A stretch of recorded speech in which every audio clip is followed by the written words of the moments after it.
ಎಲ್ಲರಿಗೂ ನಮಸ್ಕಾರ. ನಾನು ಲಲಿತಾ. ಆಹಾರಶ್ರೀ ಚಾನಲ್ಗೆ ತಮಗೆಲ್ಲರನ್ನು ಸ್ವಾಗತಿಸ್ತಾ ಇದ್ದೀನಿ. ಇವತ್ತು ನಾನು ಸಾಫ್ಟಾಗಿ ಮೃದುವಾಗಿ ಯಾವುದೇ ಪ್ರಕಾರದ ಪಾಕನೂ ಮಾಡದೆ ರವೆ ಮತ್ತು ಬೇಸನ್ನಿಂದ ಲಾಡು ಮಾಡೋದು ಹೇಗೆ ಅಂತ ತೋರಿಸಿಕೊಡ್ತಾ ಇದ್ದೀನಿ. ಹಾಗಿದ್ರೆ ಬನ್ನಿ ಮಾಡೋದು ಹೇಗೆ ಅಂತ ನೋಡೋಣ. ಇಲ್ಲಿ ನೋಡಿ, ನಾನು ಗ್ಯಾಸ್ ಮೇಲೆ ಒಂದು ಪಾತ್ರೆ ಇಟ್ಕೊಂಡಿದ್ದೀನಿ. ಅದಕ್ಕೆ ಅರ್ಧ ಕಪ್ಪಷ್ಟು ಇಲ್ಲಿ ನಾನು ತುಪ್ಪ ಸೇರಿಸ್ತಾ ಇದ್ದೀನಿ.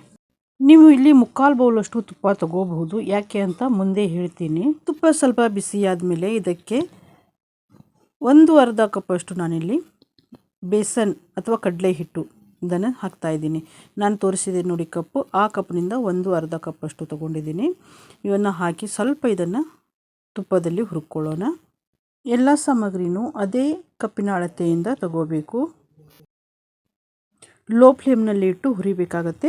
ಇಲ್ಲಿ 1.5 ಕಪ್ನಷ್ಟು ನಾನು ರವೆ ತೊಗೊಂಡಿದ್ದೀನಿ, ಚಿರೋಟಿ ರವೆ ತೊಗೊಂಡಿದ್ದೀನಿ. ರವೆ ಮತ್ತು ಬೇಸನ್ನು ಹುರಿಲಿಕ್ಕೆ ಅಷ್ಟೇ ಟೈಮ್ ಬೇಕಾಗುತ್ತೆ. ಅದಕ್ಕೋಸ್ಕರ ನಾನು ಒಟ್ಟಿಗೆನೇ ಇದನ್ನು ಹುರ್ಕೊಳ್ತಾ ಇದ್ದೀನಿ. ಇದು ಲೋ ಫ್ಲೇಮ್ನಲ್ಲಿ ನಾವು ನಿಧಾನಕ್ಕೆ ಹುರಿಬೇಕಾಗತ್ತೆ. ಚೆನ್ನಾಗಿ ಹುರ್ಕೊಳ್ಳಿ. ಸ್ವಲ್ಪ ಸ್ಟಾರ್ಟಿಂಗ್ನಲ್ಲಿ ಇದು ನೋಡಿ ಗಂಟಾಗತ್ತೆ ಬೇಸನ್ದು. ಅದನ್ನು ಸ್ವಲ್ಪ ಈ ರೀತಿ ಮಾಡಿಕೊಂಡು ಒಡಿಬೇಕಾಗತ್ತೆ. ಒಡ್ಕೊಂಡು ನೀವು ಚೆನ್ನಾಗಿ ಬೇಸನನ್ನು ಮತ್ತು ರವೆಯನ್ನು ಹುರಿಬೇಕು. ಈಗ ಇಲ್ಲಿ ಹುರಿತಾ ನಾನು 5 ನಿಮಿಷ ಆಗಿದೆ. ಇದಕ್ಕೆ ಸ್ವಲ್ಪ ತುಪ್ಪನೂ ಕೂಡ ಬಿಡ್ತಾ ಇದೆ. ಆದರೆ ಇದು ಪೂರ್ತಿಯಾಗಿ ಹುರಿದಾಗಲಿಲ್ಲ. ಇನ್ನೂ 10 ರಿಂದ 12 ನಿಮಿಷ ನಾವು ಇದನ್ನು ಲೋ ಫ್ಲೇಮ್ನಲ್ಲಿ ಹುರಿಬೇಕಾಗತ್ತೆ. ಹಸಿ ವಾಸನೆ ಪೂರ್ತಿ ಹೋಗೋವರೆಗೂ ನಾವು ಈ ರೀತಿಯಾಗಿ ಲೋ ಫ್ಲೇಮ್ನಲ್ಲಿ ಹುರಿತಾನೇ ಇರಬೇಕು. ಕಲರ್ ಚೇಂಜ್ ಆಗಬೇಕು.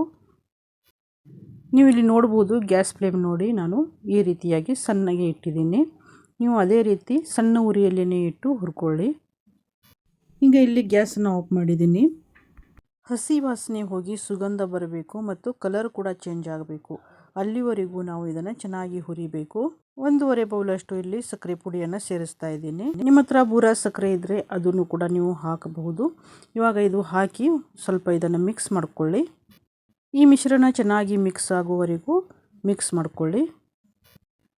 ಈಗ ಇದು ಚೆನ್ನಾಗಿ ಮಿಕ್ಸ್ ಆದ ನಂತರ ನಾವು ಗ್ಯಾಸನ್ನು ಆನ್ ಮಾಡಿ 1 ನಿಮಿಷ ಇದನ್ನು ಚೆನ್ನಾಗಿ ಒಲೆ ಮೇಲೆ ಇಟ್ಟು ಮಿಕ್ಸ್ ಮಾಡ್ಕೋಬೇಕಾಗತ್ತೆ. ಈಗ ಗ್ಯಾಸನ್ನು ಆಫ್ ಮಾಡಿದ್ದೀನಿ. ಈಗ ಇದಕ್ಕೆ ಏಲಕ್ಕಿ ಪುಡಿಯನ್ನು ಸೇರಿಸಿ ಇದು ಚೆನ್ನಾಗಿ ಮಿಕ್ಸ್ ಮಾಡ್ಕೋಬೇಕು. ಮಿಕ್ಸ್ ಮಾಡಿ ಈ ರೀತಿಯಾಗಿ ಮಿಶ್ರಣ ಒತ್ತಿ ಇದರ ಮೇಲೆ ಒಂದು ಪ್ಲೇಟನ್ನು ಮುಚ್ಚಿ 5 ರಿಂದ 6 ನಿಮಿಷ ಇದನ್ನು ಹಾಗೆ ಬಿಡಬೇಕು.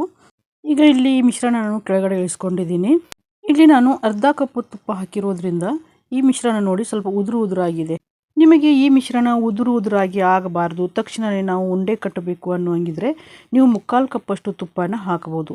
ಅರ್ಧ ಕಪ್ ತುಪ್ಪ ಹಾಕಿದರೆ ನೀವು ಮಿಕ್ಸಿ ಜಾರ್ನಲ್ಲಿ, ನಾನಿಲ್ಲಿ ಮಾಡ್ತಾ ಇದ್ದೀನಿ ನೋಡಿ, ಈ ರೀತಿಯಾಗಿ ಮಿಕ್ಸಿ ಜಾರ್ನಲ್ಲಿ ಹಾಕಿ 3 ರಿಂದ 4 ಸೆಕೆಂಡ್ ಇದನ್ನು ತಿರುಗಿಸ್ಕೊಳ್ಳಿ. ಅಂದರೆ ತುಪ್ಪ ಕರಗಿ ಮಿಶ್ರಣ ಸಾಫ್ಟ್ ಆಗಿ ಬರುತ್ತೆ. ಈಗ ಇದನ್ನು ಇದೇ ಪಾತ್ರೆಗೆ ನಾನು ಒಂದು ಸೈಡಿಗೆ ಇಲ್ಲಿ ತೆಗಿತಾ ಇದ್ದೀನಿ. ತೆಗೆದು ಇದೇ ರೀತಿ ನಾನು ಉಳಿದ ಮಿಶ್ರಣನೂ ಕೂಡ ಮಿಕ್ಸಿಗೆ ಹಾಕಿ ತಿರುಗಿಸ್ಕೊಳ್ತೀನಿ. ಇವಾಗ ಇಲ್ಲಿ ಉಂಡೆ ಕಟ್ಟಲಿಕ್ಕೆ ಈ ಮಿಶ್ರಣ ರೆಡಿಯಾಗಿದೆ. ಇವಾಗ ಇಲ್ಲಿ ನೀವು ನೋಡ್ಬೋದು. ಉಂಡೆ ಕಟ್ಟುವಾಗ ಸ್ವಲ್ಪ ಒತ್ತಿ ಉಂಡೆಯನ್ನು ಕಟ್ಟಿರಿ.